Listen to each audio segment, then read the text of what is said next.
Boa noite, queridos irmãos e irmãs que se unem conosco neste trabalho do Evangelho no Lar da Casa Espírita Eulália Nogueira. Ao iniciarmos este trabalho, pedimos assistência espiritual para este momento, que possamos estar sendo envolvidos por fluidos benéficos, fluidos de paz, de luz, de muita sabedoria, equilíbrio e bom senso, para que possamos realizar uma boa interpretação do texto previsto para a noite de hoje. Ele faz parte da introdução do Evangelho segundo o Espiritismo, parte 4, que tem por título Sócrates e Platão, precursores da ideia cristã e do Espiritismo.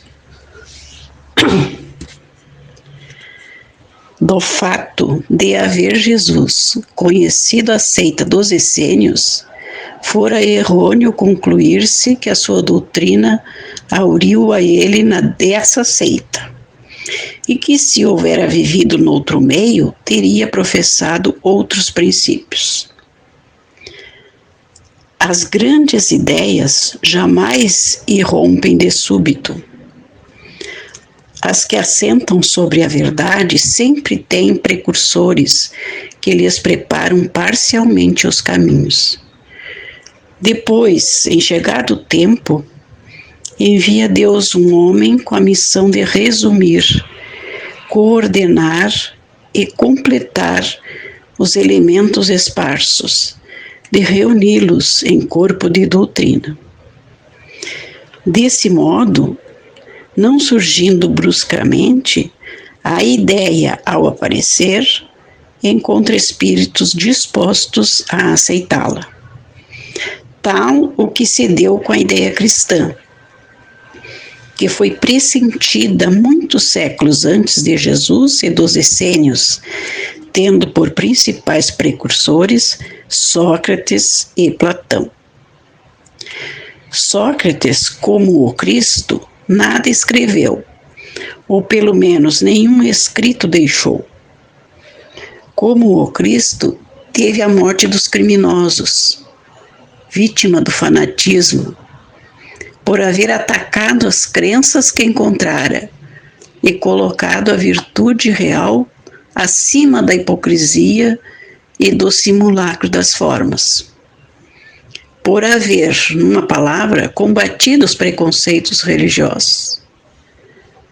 Do mesmo modo que Jesus, a quem os fariseus acusavam de estar corrompendo o povo com os ensinamentos que lhe ministrava, também ele foi acusado pelos fariseus de seu tempo, visto que sempre os houve em todas as épocas, por proclamar a dogma da unidade de Deus, da imortalidade da alma e da vida futura. Assim como a doutrina de Jesus só a conhecemos pelo que escreveram seus discípulos, da de Sócrates só temos conhecimento pelos escritos de seu discípulo Platão. Julgamos conveniente resumir aqui os pontos de maior relevo, para mostrar a concordância deles com os princípios do cristianismo. Aos que considerarem esse paralelo uma profanação e pretendam que não pode haver paridade entre a doutrina de um pagão e a do Cristo, diremos que não era pagã a de Sócrates, pois que objetivava combater o paganismo. Que a de Jesus, mais completa e mais depurada do que aquela, nada tem que perder com a comparação. Que a grandeza da missão divina do Cristo não pode ser diminuída. Que, ao demais, trata-se de um fato da história, que a ninguém será possível apagar. O homem há chegado a um ponto em que a luz emerge por si mesma, de sob o alqueire. Ele se acha maduro bastante para encará-la de frente. tanto pior para os que não ousem abrir os olhos. Chegou o tempo de se considerarem as coisas de modo amplo e elevado, não mais do ponto de vista mesquinho e acanhado dos interesses de seitas e de castas. Além disso, estas citações provarão que, se Sócrates e Platão pressentiram a ideia cristã em seus escritos, também se nos deparam os princípios fundamentais do Espiritismo. Então, meus irmãos, por este texto, nós entendemos que todas as grandes ideias não aparecem de súbito. Elas se utilizam de precursores, isto é, de alguém que vá à frente, preparando-lhe o caminho. E esse foi o papel de Sócrates e de Platão, os quais viveram 4 séculos antes da vinda de Cristo à Terra. Eles prepararam-lhe o caminho, difundindo ideias semelhantes às do cristianismo. Não podemos afirmar que Sócrates fosse cristão, porque o cristianismo ainda não existia na época.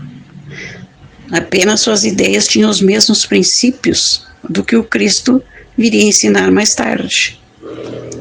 Por isso que eles são considerados precursores das ideias cristãs e também do Espiritismo. Analisando a vida de Sócrates e de Jesus, nós veremos que elas se assemelham em vários pontos. Por exemplo, de próprio punho eles nada escreveram, ou nada deixaram escrito. Foram os seus discípulos que escreveram após a sua morte. Ambos foram atacados e considerados como criminosos pelos homens de seu tempo. Por quê? Porque eles pregavam ideias diferentes, ideias inovadoras, em contradição com as que dominavam até então. Vimos que ambos foram condenados à morte injustamente. Sócrates foi condenado a tomar veneno, porque ele não aceitou se desdizer daquilo que ele já havia afirmado. E Jesus foi crucificado, como sabemos. Eles foram considerados subversivos, isto porque o povo não entendeu o verdadeiro sentido das suas pregações na época. Ambos combatiam a hipocrisia, o fanatismo, os preconceitos religiosos. Enfim, nós sabemos que com o passar do tempo os homens evoluem e têm mais condições de assimilar certas ideias. No entanto, passaram-se 4 séculos das pregações de Sócrates até a vinda do Cristo e o povo ainda não estava totalmente preparado para aceitar as suas ideias. Tanto que o prenderam e o sacrificaram. Nas próximas lições do Evangelho, meus irmãos, nós teremos a oportunidade de conhecer os principais pontos do discurso de Sócrates e, fazendo-se uma comparação com as ideias do Cristo, nós vamos ver que elas tinham o mesmo fundamento, possuíam muitos pontos em comum. Por exemplo, a preexistência da alma, a vida futura, a felicidade das almas cumpridoras de seus deveres e a condenação, ou o sofrimento destinado aos maus, entre outros pontos. E agora, queridos irmãos, para encerrar, nós vamos pedir a Deus, a Jesus e a espiritualidade amiga, que nos ampare sempre, que nos dê o discernimento do que é certo e do que é errado, que nos indique o caminho do bem, que nos dê a coragem para enfrentarmos as nossas dificuldades com fé, que nos dê a sabedoria nas nossas tomadas de decisões, nos dê a paciência, a tolerância diante das adversidades, e que tenhamos sempre a presença de nosso anjo guardião a nos proteger e a nos guiar. Pedimos ainda por todos aqueles que estão listados em nossos cadernos de radiações. Pedimos pelos doentes, pelos sofredores em geral, para que eles sejam atendidos de acordo com o merecimento de cada um.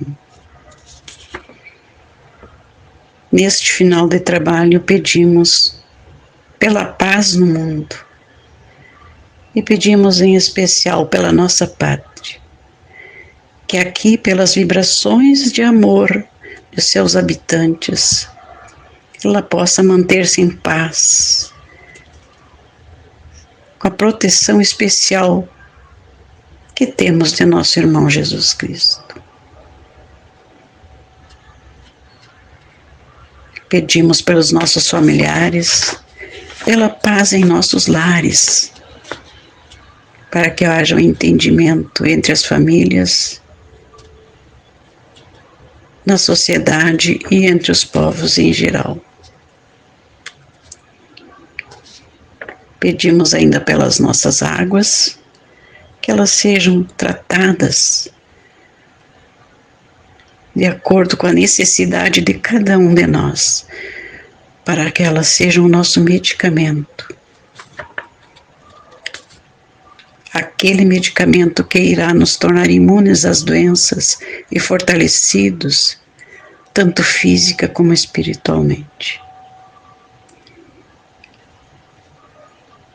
E assim nos despedimos por hoje, irmãos, desejando a todos muita paz, muita luz e a firmeza da nossa fé na doutrina que abraçamos. Que assim seja.